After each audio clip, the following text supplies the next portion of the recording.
Jack Weston had been a mechanic for nearly 20 years, and in that time, he'd seen cars in all sorts of conditions.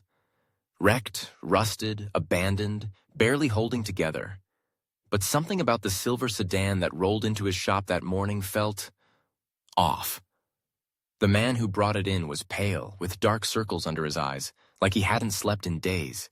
His voice was quiet, almost distant. "Got into an accident last night," he said. "Need some work. Brakes, front bumper, headlights." Jack nodded, wiping his hands on a rag. "Happens. You okay?" The man hesitated, his fingers twitching on the counter. "Yeah, just want to get back on the road."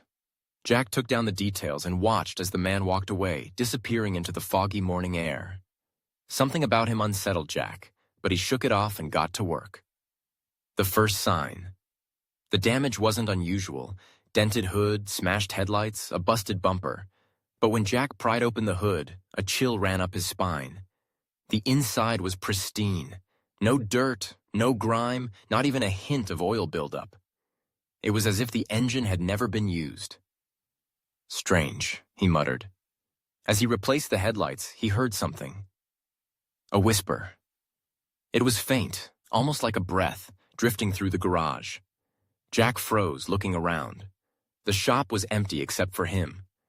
Then something else, a shape in the car's rearview mirror, a flash of movement, a person. But when he turned around, nothing was there. His stomach tightened.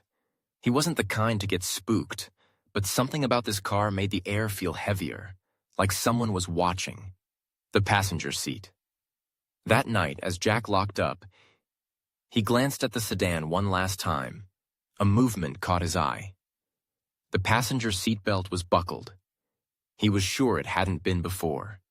Maybe he was just tired. He shook his head and went home, a ghost in the machine. The next day, Jack came back determined to finish the job. But as he worked, the strange occurrences got worse. Every time he turned away, the radio switched on by itself. Static hissing through the speakers. The frequency changed randomly, sometimes catching snippets of voices. Once, he swore he heard someone whisper his name. At one point, his wrench slipped, and his hand slammed into the engine. He cursed, shaking off the pain. When he looked down, there was a streak of dried blood on the metal. But it wasn't his. Jack's hands were clean. Heart pounding, he stepped back.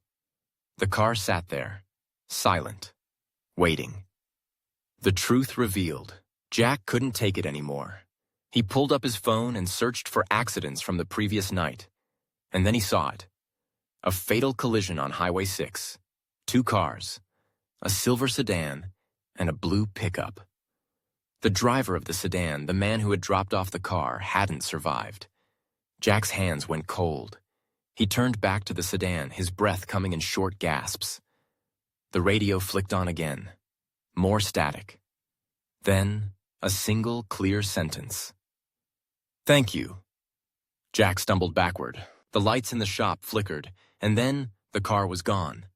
Vanished. No sound, no movement. Just an empty space where it had been. Jack rushed outside, scanning the lot. Nothing. It was as if the car had never been there. His mind raced. Had he imagined everything? But then, before he could process it, the front door creaked open. A new customer stepped inside. A man, shaken, bruised, eyes haunted. I was in an accident last night," he said. "The other driver didn't make it, but my truck—" Jack swallowed hard, his pulse hammering. He already knew. The next repair had just arrived.